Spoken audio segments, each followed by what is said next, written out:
On November the 1st, 1963, Attorney General Robert F. Kennedy said, if an obscure Florida convict named Clarence Earl Gideon had not sat down in prison with a pencil and paper to write a letter to the Supreme Court, and if the Supreme Court had not taken the trouble to look for merit in that one crude petition among all the bundles of mail it must receive every day, the vast machinery of American law would have gone on functioning undisturbed. But Gideon did write that letter. The court did look into his case, and he was retried with the help of a competent defense counsel, found not guilty, and released from prison after 2 years of punishment for a crime he did not commit. And the whole course of American legal history has been changed.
Next Tuesday, Premiere presents Ben Gazzara in St. Jack.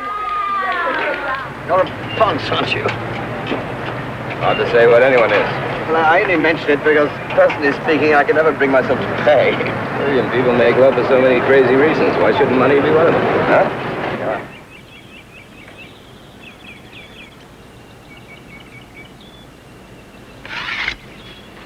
Trying to hang a sign on me. Stay away. I should forget about that house of yours, Jack. But it doesn't strike me as a very popular idea amongst the Chinese community. You want to check out? St. Jack in Premiere next Tuesday at 10 on Channel 4.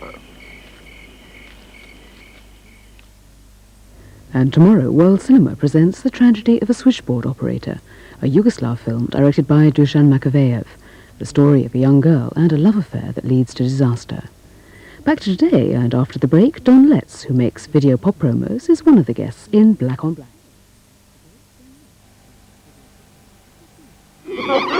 Dare you see this film alone? The Evil Dead. This is a nice instrument, but it is a 19th century commercial copy. On the other hand, this is a fantastic piece. A French 18th century ivory recorder. About 1905 to 1910 and worth 250 to 350 pounds. Really? Yes. Super little thing. Could you sell it? Certainly, yes, there's no problem. These have risen in value. And in my opinion, they would certainly bring between 14 and 1,500 pounds. Who could tell you more about your property than Sotheby's? Whether you're selling or buying, see Sotheby's first for good advice freely given. They are very nice indeed. That's beautiful. I have bred 26 British Sheltie champions, and I've been using Pedigree Chum for more than 10 years, and it's still a good value now, but it's always been. I consider it first-class quality. It never varies and never changes. Pedigree Chum is solid goodness. It's full of meaty nourishment. They clear their plates with gusto. The plate is licked clean. There's nothing, in my view, that can better Pedigree Chum. I recommend Chum. I've done it before and I'll do it again. It's first-class value for money. Fly with El Al and discover Israel this year. Israel, it's like everywhere you've never been. Smash plus stretch. The answer is simple. C plus fun. The answer is simple. Life's rough on soft, delicate skin, so a kind way to care for it is a simple way. No perfume, no colouring, just the purest ingredients make it safe, even for sensitive skin. Steam plus shine. The answer is simple. You make me feel brand new. You make me feel so clean right through. Use Biotex, the only specialist pre-washer in your automatic, to loosen everyday dirt, even stains like blood, sweat, gravy and egg. Gently, with no bleach. You make me feel brand new. You make me feel so clean deep down. Biotex, the only specialist soaker and pre-washer.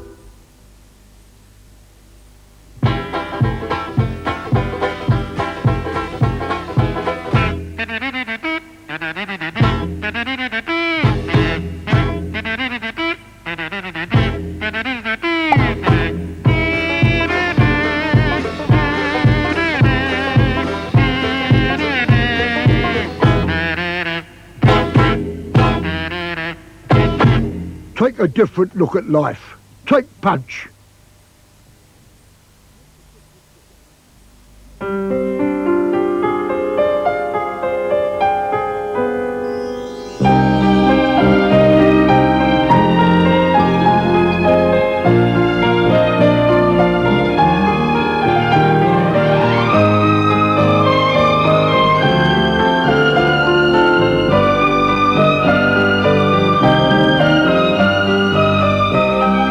Interflora, more than words can say.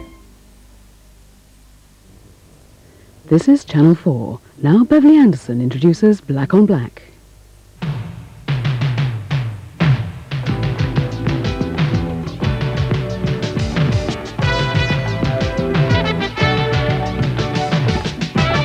Tonight, crisis in Zimbabwe. Can Mugabe survive? Plus, the man who makes movies out of music. And direct from Carnival, the Queen's Calypso hit.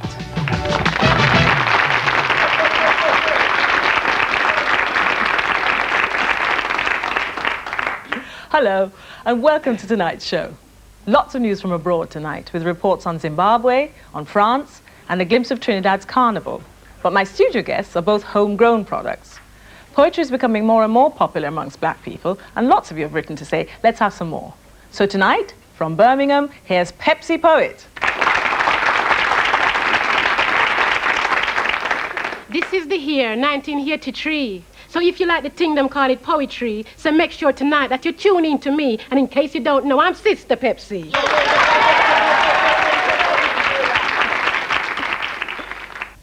More from Pepsi Poet later.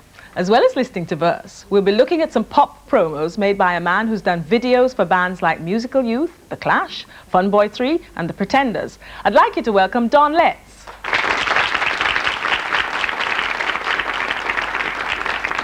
Hello, Don. I see you brought some of your furniture with you. What's that? That's my third world briefcase. And what's it got inside? Power. All right. Well, we're hearing more about that later. But right now, we're off to the Caribbean. It's been carnival time in Trinidad, so we thought that you would like to have a taste of the fun.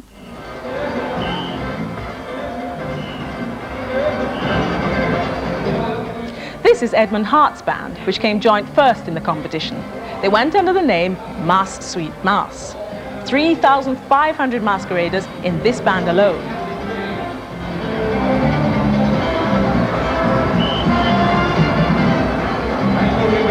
Hart's band had 26 sections like this. We also got hold of Carnival's hit Calypso, which had a royal theme, just in time for the Queen's visit to the Caribbean. It concerns a certain early morning meeting in a palace not so far from here. Philip, my dear, last night I thought was you in here. Where did you go? Working for good old England, but you're missing all the action. My dear, do you know? There was a man in the bedroom, wearing your shoe, playing with the royal costume, dipping in the royal perfume, I'm telling you true. A man in my bedroom, anxious for a rendezvous, so I thought it was you. There's a lot more than that, but that's all we're going to show you. Right, for our first story tonight, we go to Paris. We're not often reminded of it, but there are millions of black people living on the continent. In Paris, most of them come from North Africa, and a very large number of blacks work in the car industry. For the past 2 months, they've been giving the French government severe headaches with a series of strikes. And in the last few days, things have boiled over because of the sacking of several strike leaders. Many people fear that it could mean a major political crisis for the French president, Monsieur Mitterrand. Kim Gordon's been looking into the background of the dispute. These Renault workers at Flan, just outside Paris, have a reputation as the most militant in France. They've been taking industrial action over pay and conditions of work for several months now. And this demonstration is a protest over the sacking of several union leaders, dismissed by management after picket line clashes. They're worried that further dismissals may now follow. Mais c'est pour ça les travailleurs de Flan aujourd'hui, ils ont peur aussi. Ils ont peur parce qu'ils savent, si aujourd'hui on licencie les militants, demain ce sera les travailleurs.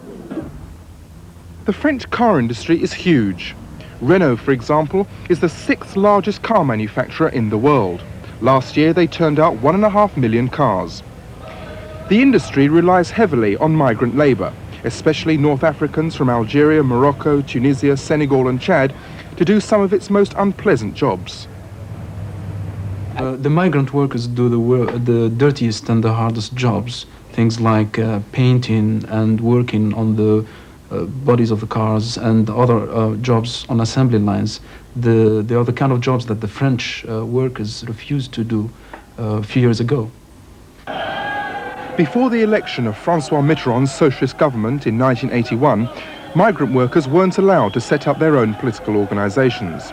In addition, France's strict laws governing migrants meant that many feared deportation if they became involved in unions. Mitterrand's election changed all this. Within months, a battery of liberal laws were passed, all of which increased the migrants' sense of security. He first put a temporary ban on deportations. He declared an amnesty for many illegal immigrants, and he allowed the migrants to set up their own organisations for the first time. Immediately, people began to feel more secure. Simply the fact that you could walk around the streets without the threat of immediate expulsion or summary expulsion, that you could look forward to some security of work, meant that people felt much better, more secure, and more open about the fact that they were there in France and working. And the extraordinary feature of France was the way in which North Africans were self-effacing. They tended not to appear on the social horizon, and then suddenly there they were. They could organise, they could demonstrate how they felt. And that, of course, was a major change for them. Many of these workers have become active for another reason. Most of them are Muslims, and the worldwide resurgence of Islam has had its effect in France, where the North Africans have become very proud of their Muslim roots. As a result of the changes, not just in France, but also in the Middle East, in the wake of the Iranian Revolution, for instance, Muslims in France have been able to think of themselves as part of a coherent, cohesive social unit. And Islam, therefore, has become the element by which that is demonstrated, and it's a process that feeds on itself. The more they are conscious of their Islamic inheritance, the more confident they can be of operating as a collectivity, as a social group inside France. The French trade unions have cashed in on the North Africans' new confidence. Thousands of migrants have joined the unions in the past 2 years. And some have even become union officials, like Akagazi, the Moroccan strike leader at Citroën's largest car factory in Paris. La CGT vous appelle pour les informations. The combination of a liberal government attitude towards migrants and the resurgence of Islam has created a new militancy among the car workers. Unfortunately for Monsieur Mitterrand, his liberalisation has created a problem for his finance ministers. They want to keep pay settlements below 8%. But last month, after a prolonged battle, management at the neighbouring Renault factory settled for 11%. That's 3% above the government's guidelines. It's now feared that other workers, like those here at Citroën, may also break the guidelines and leave the government's economic policy in tatters. But even if they don't eventually break the pay guidelines, the car industry could be in for a long period of disruption, and that would be disastrous for the French economy. The car industry in France is one of the major sources of export earnings, and France depends on those earnings to pay for its oil and gas. It doesn't have any resources of its own. Now, the strikes have necessarily interrupted the whole process of car production. And that's really critical for the French economy. Given the fact the economy is in any case not really very secure at the moment, the franc's under threat of devaluation, for the French government this is very serious indeed, so that even though the actual fall in production may not be very great, the uncertainty of production is very critical indeed, and the French themselves now refer to it as the crisis. The dispute has reached boiling point because Akagazi and 11 other union activists have been sacked for alleged violence against non-strikers. On donne une chance aux citoyens de négocier, d'ouvrir les négociations avant que ça sera trop tard, avant qu'on rentre en action. Les négociations, elles porteront sur quoi? Là, sur le licenciement. Et vous aurez quels arguments? Quels arguments? Nous, on n'a rien fait. Under French law, the Minister of Labour must endorse the dismissals for them to be official. And his decision is likely to be seen as a symbol of just how tough Mitterrand intends to be on any challenge to his economic policy. If he isn't seen to be tough on the migrants, he may lose the confidence of businessmen. And more importantly, at the moment, he may also lose votes in the local elections due this Sunday. If he is soft, then for the average Frenchman, he'll know that the real issue is simply that migrant workers in the car industry have been able to get an advantage over him as a Frenchman, if you like, and he won't like it. And therefore he, in common with millions of others, will not vote for the socialists, although otherwise they might have done. And the simple result will be that the socialist government will do far less well in the municipal elections than it otherwise would have done. On the other hand, if the government is tough on the migrant workers, they risk angering the North African governments, on whom France relies for vital energy supplies. Well, first of all, the Algerian government will voice its displeasure by simply cancelling some of the orders that it placed last year with France, worth £5 billion, by the way, so it's a considerable sum. It may even also become difficult over the supply of oil and gas, and Algeria is the major supplier to France of energy. Mitterrand is faced with a real dilemma in a way, because on one hand he's got the white voters who want to see these people kicked out. You know, they want them to see to leave their jobs because the French workers need this job. And on the other hand, he's got the pressure from the North African governments, mostly Algeria, and he doesn't want to lose the friendship and also the trade and the prestige of the French government vis-à-vis these the North African governments. It's not yet clear what course the government's going to take. But whichever course it does take, it isn't going to be a comfortable decision for the French president. As always, we'll be following any movement on that story. For our main news story tonight, we go to Zimbabwe, where after 3 years of independence, Prime Minister Robert Mugabe faces his biggest crisis yet. In the last week, there have been reports of fighting in the west of the country. There have been allegations of massacres by government troops and counter-allegations of South African interference. What is happening in Zimbabwe? Simi Bedford reports. 10 days ago, Joshua Nkomo, one of the fathers of Zimbabwe, was released from a short spell in police custody. Nkomo, now leader of the opposition party ZAPU, had been arrested at Bulawayo Airport and prevented from leaving the country. The authorities had claimed that he had been trying to leave the country incognito. At a press conference later, the veteran politician reacted with scorn to such an idea. Even if I went to Japan, I went to Australia, to Canada, they will say, hey, Nkomo. So how can I, in Zimbabwe and wherever going to London, how can I travel incognito, really? It's silly. Nkomo then reiterated a charge that government troops had massacred hundreds of people in the province of Matabeleland, the political home of his party ZAPU. He said the real reason why he'd been stopped from leaving the country was that he'd spoken out about these alleged atrocities. While Nkomo was making these accusations, the Prime Minister, Robert Mugabe, was at a rally of his ruling party, ZANU. He denied Nkomo's charges and said the army were only in Matabeleland because of the criminal activities of the so-called dissidents, members of Nkomo's party who had taken to the bush. They were, he said, plotting to overthrow the government, and in an interview later, he gave the dissidents and Nkomo a warning. See, the dissident activity will eliminate, I can assure you. We have treated them with kid gloves all along, but we are going all out now to crush them, and we'll crush them.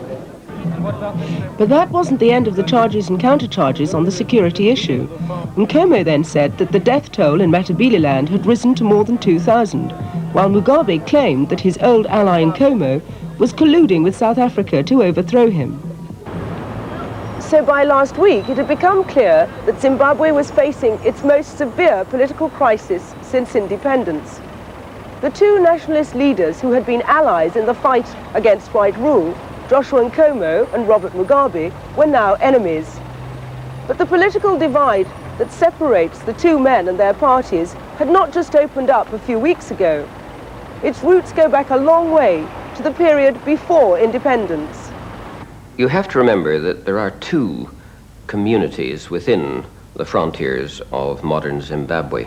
Indeed, the church missionaries coming in recognized this because to this day there is a diocese of Mashonaland, a big one, and a diocese of Matabeleland, which is smaller. They're two different people, different languages, different tradition. As a result of this, there was not one, but two nationalist movements which opposed the Smith regime. One was Joshua Nkomo's ZAPU, most of whose supporters were drawn from Matabeleland, the home of the Indabele in the west. The other nationalist movement, ZANU, was led by Robert Mugabe. Its supporters largely came from the bigger province of Mashonaland, home of the Shona people. In the election which followed independence, Mugabe, with massive support from the much more numerous Shonas, won a landslide victory. Although Nkomo joined Mugabe's cabinet, many ZAPU supporters found it difficult to accept the defeat of their man. The losers in the election really were the Matabele people. They're only about a fifth of the total. And they retired to their redoubt, if you like, around Bulawayo. And some of them buried their arms, so they've got the wherewithal for an uprising. But they haven't got the figures, the statistics, because 80% of the country is Shona and look to Mugabe as their leader.